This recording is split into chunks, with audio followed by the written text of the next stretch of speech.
la presente sesión iniciamos lo que se conoce como crisis del antiguo régimen. No hace falta que memoricen ninguna fecha, ni batalla, ni tratado.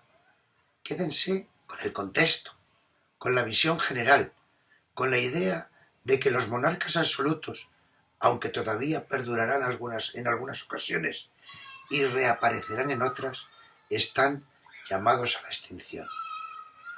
También tomen nota de que aparecen dos fenómenos políticos que se reiterarán en los siglos siguientes.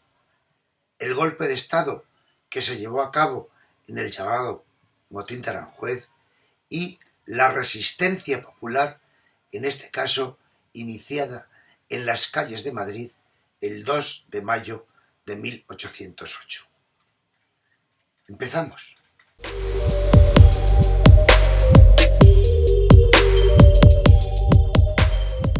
Cuando al referirnos al siglo XVIII estábamos hablando de la Ilustración como ese movimiento intelectual, filosófico y cultural en Europa y América que estaba produciendo transformaciones o sugiriéndolas desde el momento en que cuestionaba el poder absoluto de los reyes y sugería esa división de poderes o se cuestionaba incluso la religión, también hicimos mención a que hubo una serie de movimientos políticos fundamentales como culminación de ese proceso que llamamos Ilustración. Uno de ellos fue la Revolución Inglesa, otro la independencia de los Estados Unidos de América y finalmente, como gran referente, la Revolución Francesa.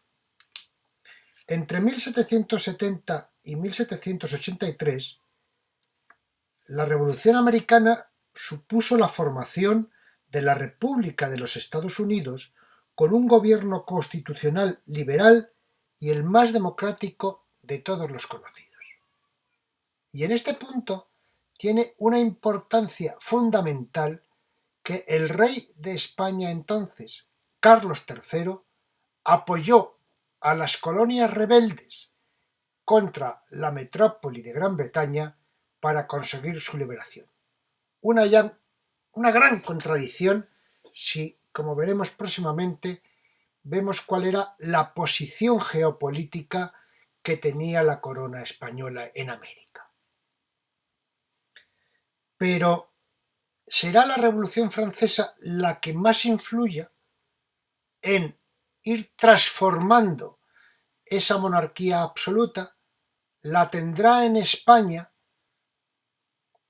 terminando después de un periodo en que por las alianzas con Francia, tanto en tiempos de los Borbones como posteriormente en la segunda etapa de la Revolución y en la napoleónica fundamentalmente, el objetivo fundamental es la lucha contra los ingleses, con las grandes pérdidas que eso nos supuso, sobre todo por imposibilitar, tras la derrota de Trafalgar, el control de las colonias americanas, más la invasión real francesa que dio lugar a la Guerra de la Independencia y que, por una parte, en ese proceso de crisis del antiguo régimen, dio lugar en España a un periodo constituyente, a las Cortes de Cádiz, pero simultáneamente favoreció la independencia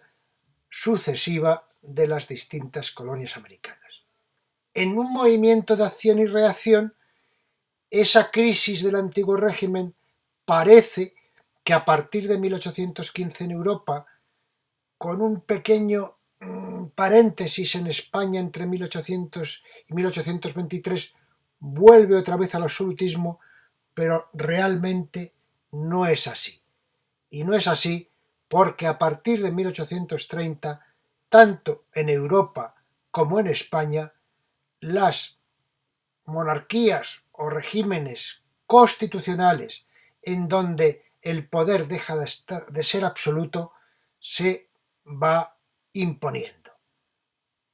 materializa la crisis del antiguo régimen, crisis que no fue solamente política, sino que también está muy directamente relacionado con la revolución industrial iniciada en Inglaterra y que no va a ser estrictamente el triunfo de la industria, como señala Husband, sino el triunfo de la industria capitalista.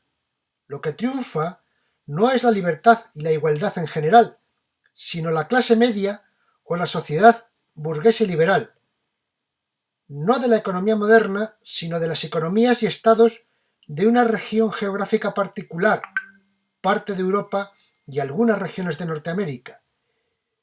Y esos estados van a imponer un modo capitalista que será el que acabará triunfando en el siglo XIX y habiendo hecho un borrón absoluto con respecto al antiguo régimen. Esta línea de tiempo que aquí les presento no es para que se detengan en ella excesivamente a través de un vídeo, sino para que se la descarguen y la puedan ver con detenimiento. Vamos a empezar en unos sucesos en España que en este caso vamos a ir por los sucesos políticos en la élite porque van a tener una importancia decisiva.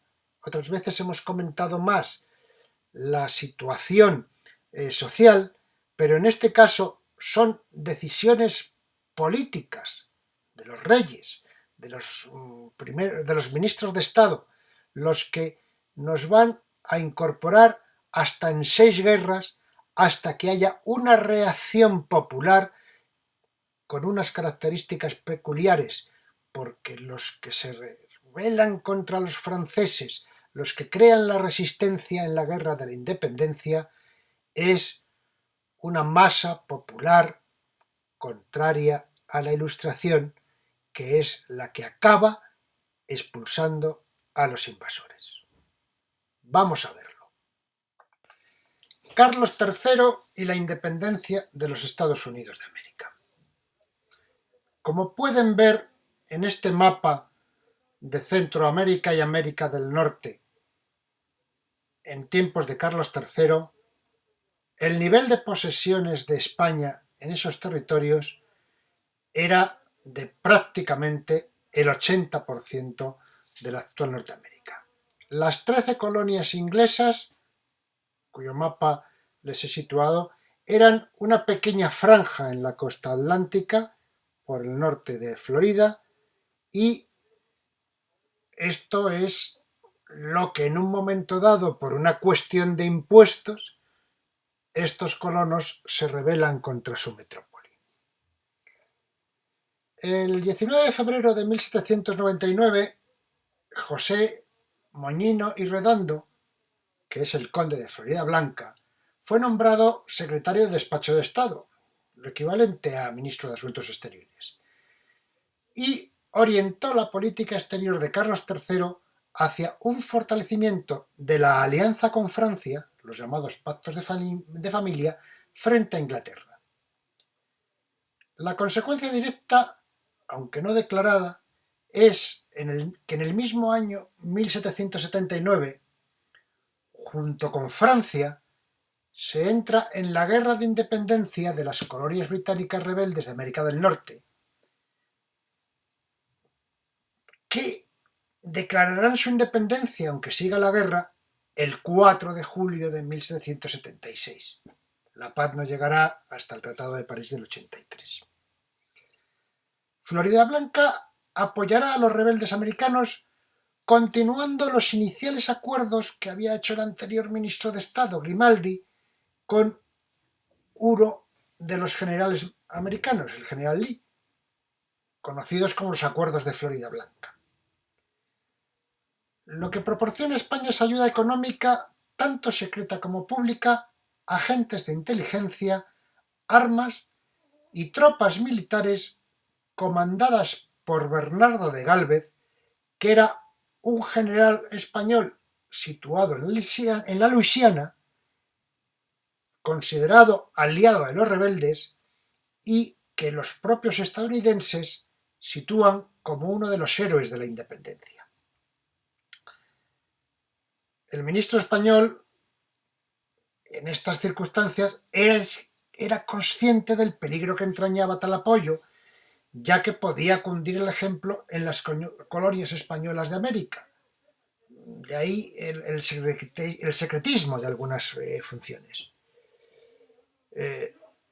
Hay que insistir, aparte de México y América Central y del Sur, la inmensa mayoría del territorio que hoy son los Estados Unidos, la Luisiana, Florida, Texas, Nuevo México, Arizona, California y vastos espacios entre el río Mississippi y el Océano Pacífico pertenecían en aquella época a la corona española. El reinado de Carlos IV, entre 1789 y 1808, coincide cronológicamente con el desarrollo de la Revolución Francesa, hecho que incidirá tanto en la política interior como exterior española, sirviendo como acelerador del paso del antiguo régimen al nuevo. La Revolución Francesa obligó a los españoles a tomar partido, y aquella disociación plantea un modo de ver las cosas, un fenómeno de actitud que marcará de manera sucesiva la historia de España. Las consecuencias directas no afectarán solo a la caída de 3 ministros de Carlos IV, Floridablanca, Aranda y Godoy, sino a la transformación del propio régimen, pues el motín de Aranjuez, que luego veremos, con el que se puso fin al reinado de Carlos IV, es un cambio en la cúpula del poder a través de un golpe de Estado, algo que no habían conseguido ni los comuneros contra Carlos V en el siglo XVI, ni los amotinados de 1766 contra Esquileche. El golpe de Estado llegó a España para quedarse, y los sucesivos cambios en las más altas esferas del poder a través de este mecanismo se produjeron a lo largo del siglo XIX y a lo largo del XX. Las Cortes de 1789, últimas Cortes de Castilla, fueron convocadas a los 5 meses de la llegada al trono de Carlos IV. Se celebraron en la iglesia de los Jerónimos de Madrid. En ellas se buscó la continuidad dinástica de los Borbones, que estaba puesta en peligro en Francia, y se nombró heredero por parte de las Cortes, hasta entonces no se hacía así, a su hijo, el futuro Fernando VII. El tratamiento de problemas económicos, porque había una gravísima inflación, dado que los precios habían subido más que los salarios, se le dio menos importancia y desde luego quedó sin medidas concretas en estas Cortes. Desde principios del siglo XVI, tras la derrota de los comuneros de Castilla, a las Cortes no acudían ni el estamento nobiliario ni el estamento del clero, y sólo estaban representadas las 20 ciudades y villas castellanas con derecho a voto, a las que desde los decretos de nueva planta de Felipe V, entre 1707 y 1716, se habían incorporado 17 ciudades y villas de la extinguida Corona de Aragón. La mayoría de los procuradores eran regidores de sus respectivas ciudades, junto con algunos miembros de la pequeña nobleza y solo 10 nobles titulados, procedentes en su mayoría de Castilla la Vieja y el antiguo Reino de León.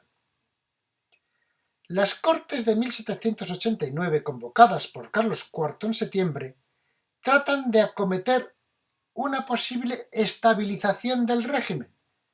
Era algo similar a la que Luis XVI intentó en Francia al convocar los Estados Generales en mayo de ese mismo año.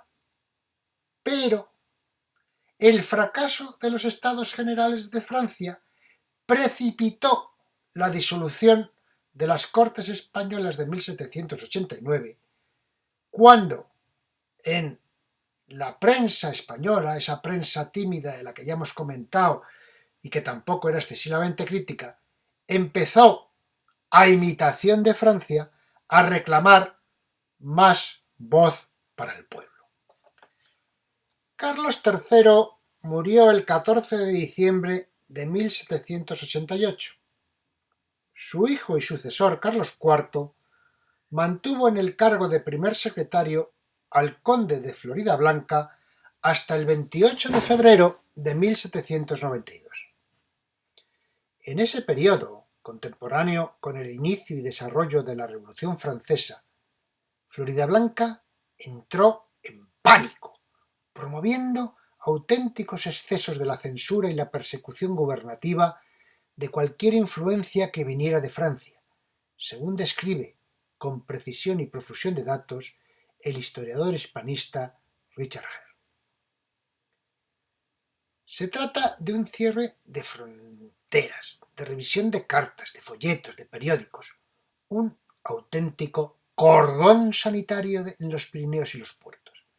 Se exige una matrícula a todos los extranjeros residentes en España y que juren fidelidad a la religión católica, a las leyes españolas y al rey. Algunos franceses residentes reaccionan y uno de ellos atenta contra Floridablanca, que recibe 2 puñaladas que no resultan mortales. Pero, de manera sumarísima, se detiene y se ejecuta al agresor material. En Francia interpretan esta ejecución como el ataque de un demente que desvaría y les perjudica, y envían un embajador a Carlos IV que le exige la destitución de Floridablanca si le interesa la vida de su primo Luis XVI, detenido por los revolucionarios. Carlos IV no solo destituye a Floridablanca, sino que lo procesa acusándolo de malversación en las obras del Canal de Aragón y de abuso de poder. El que verdaderamente está detrás de esta maniobra es el conde de Aranda, militar que terminó con el motín de Esquilache y fue el artífice de la expulsión de los jesuitas en tiempos de Carlos III, razones por las que tenía un gran prestigio entre los revolucionarios franceses. Los reyes ofrecen a Aranda la Secretaría de Estado por sugerencia de Manuel Godoy, favorito y, posiblemente, amante de la reina. En agosto de 1792, tras el destronamiento de Luis XVI, Aranda entra en la órbita de las coaliciones contra la República Francesa, junto con Viena, Berlín, Estocolmo y San Petersburgo. Es una cuestión pendiente de investigar. No se sabe realmente por qué. Los reyes le invitan a retirarse o él dimite. El caso es que se quita de en medio. Es en ese momento cuando Manuel Godoy es nombrado secretario de Estado. Godoy era un antiguo guardia de corps, elevado a la dignidad de teniente general y duque de Alcudia por su turbia intimidad con el rey y la reina. Godoy va a realizar una política destinada a salvar la vida de Luis XVI, intentando incluso sobornar a los jurados que lo condenan. Pero el 21 de enero de 1793 la guillotina siega la cabeza del rey francés, que como ya hemos dicho era primo de Carlos IV. Inmediatamente España declara la guerra a Francia, pero el saldo fue negativo para nuestro país. Los franceses ocuparon Figueras y gran parte del País Vasco.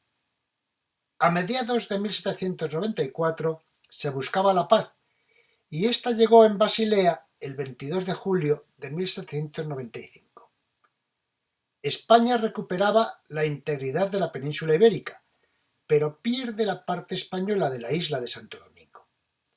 Tras esta derrota, Godoy es coronado como príncipe de la paz y se inicia una nueva fase de amistad con Francia ahora ya en manos del Directorio tras el golpe de Estado de Termidor. El 18 de agosto de 1796 se firmaba el primer Tratado de San Ildefonso, por el que España se obliga a luchar contra Inglaterra. El 7 de octubre de ese mismo año se declaraba la guerra a los británicos y el 14 de febrero de 1797 nuestra escuadra es derrotada en el Cabo de San Vicente. Inglaterra se apoderó de la isla de Trinidad y cortó nuestro tráfico atlántico con las colonias. Carlos IV se vio obligado a pedir la paz por separado y tras estos desastres, Godoy aparentemente se retira de la política, aunque de hecho sigue dirigiéndola y viviendo en la corte. Se suceden entonces un rápido paso por la Secretaría de Estado de ministros ilustrados: Saavedra, Jovellanos, Urquijo y Cayetano Soler. En 1798 se procedió a una desamortización de obras pías y hospitales de la misericordia de la Iglesia, de la que se obtuvieron 1.600 millones de reales para la amortización de vales reales. Los gastos de tanta guerra habían sido insoportables para las arcas del Estado. Jovellanos intentó una doble reforma en la agricultura con el informe sobre la ley agraria, que buscaba liberalizar el suelo para el cultivo, suelo que estaba en manos de los que se llamaban manos muertas. La Iglesia no hacía nada con ello. Y en las universidades, informe sobre las universidades que se aplicó en la Universidad de Salamanca, de la que más tarde saldrán numerosos diputados de las Cortes de Cádiz, los que se celebraron entre 1810 y 1813. Con el golpe de Estado del 18 de Brumario del año séptimo, según el calendario de la Revolución, que equivalía al 9 de noviembre de 1799, Napoleón Bonaparte se hizo con el gobierno con plenos poderes. En España, Godoy reaparece en la política activa, aunque sin desempeñar ninguna secretaría concreta. Se firma con Francia, es decir, con Napoleón, el segundo Tratado de San Ildefonso, 1 de octubre de 1800, que lleva a España a la llamada Guerra de las Naranjas contra Portugal. Fue un conflicto corto, tras el que duró 18 días, tras el que se devolvieron las conquistas mutuas, pero que prestigió a Godoy como capitán general y del que Napoleón obtuvo el bloqueo de los puertos lusos a los ingleses, que era uno de sus objetivos contra Gran Bretaña. La paz de Amiens de 1802 supuso una tregua, pero los continuos ataques de Inglaterra fuerzan una nueva declaración de guerra. Guerra que provocará la derrota de la Armada Española en Trafalgar en 1805. Una derrota con la que se eclipsa definitivamente el poderío marítimo español y cualquier posibilidad de control sobre sus colonias americanas. La estrategia de Napoleón para hacer efectivo su bloqueo a Gran Bretaña pasaba por la invasión de Portugal, porque continuaba siendo aliado de los ingleses. Por el Tratado de Fontainebleau de 27 de octubre de 1807 se estipula la invasión militar conjunta franco-española del país luso, que sería dividido en tres partes. La zona sur para Godoy, que gobernaría con el título de Príncipe de los Algarbes. El centro se reservó para canjes en futuras negociaciones, y el norte de Portugal se destinaba a Carlos Luis de Parma, al que Napoleón había desplazado de su reino en Etruria, en Italia. Este Tratado de Fontainebleau estipulaba el paso de las tropas francesas por España, camino de Portugal. Godoy se percata tarde de que se trata de una maniobra de Napoleón para invadir también España, e intenta evacuar a los reyes a América vía Andalucía. los reyes portugueses habían huido a Brasil precisamente ante la amenaza de invasión.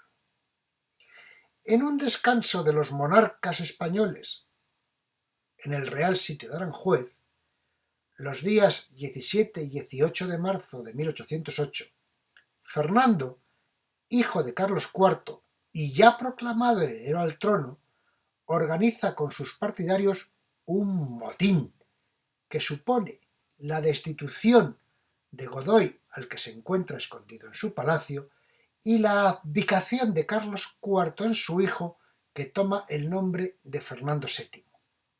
El llamado Partido Fernandino, los que ayudaron a Fernando VII, aglutinaba a nobles cercanos, amigos del príncipe, celosos de las prerrogativas alcanzadas por Godoy, y también sectores del clero que estaban descontentos por la desamortización de 1798. Distintas visiones historiográficas de la figura de Godoy. Se le ha presentado desde distintas perspectivas. Vamos a tratar de clarificar un poco. Quizá la más popular es aquella que presenta a Carlos IV como un rey bobo y su esposa, María Luisa de Parma, como una mujer ninfómana. Manuel Godoy, guardia de corps, convertido en amante de la reina, alcanza las más altas cotas del Estado como favorito. Es cierto que Carlos IV y María Luisa le confiaron en la pericia de Godoy y le encargaron cuestiones políticas de Estado en un momento muy delicado por la coincidencia con la Revolución Francesa. Fuera o no Godoy amante de la reina, fue utilizado por el partido fernandino, el del futuro Fernando VII, una camarilla que se dedicó a desprestigiar a su propio padre, a Carlos IV, y a su madre, María Luisa de Parma, para propiciar ese motín de Aranjuez, que fue en definitiva un golpe de Estado. Es la versión que se ha hecho más popular, pero hay corrientes historiográficas que la discuten. Por ejemplo, tenemos los que sostienen que no hubo tal romance y que se trató única y exclusivamente de una campaña de desprestigio. A diferencia de lo que muchos creen, Godoy no fue el más corrupto que otros de su época. Fue un hombre ambicioso, pero leal a la monarquía, hombre de Estado e impulsor de políticas ilustradas, y no hay prueba alguna de que fuera amante de la reina. O así lo ha demostrado los trabajos del historiador Emilio La Parra. Fue un hombre rico. En 1807 su renta anual alcanzaba más de 4,5 millones de reales. Poca gente alcanzaba ese volumen. Y luego tenemos un análisis que desde mi punto de vista es bastante serio. Es el que hace el historiador y académico Carlos Saco Serrano.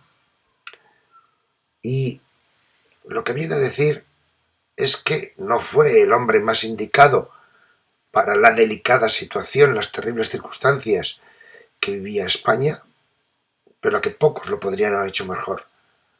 Lo considera un náufrago y no un piloto, y salva sus realizaciones en política interior como continuador de la Ilustración.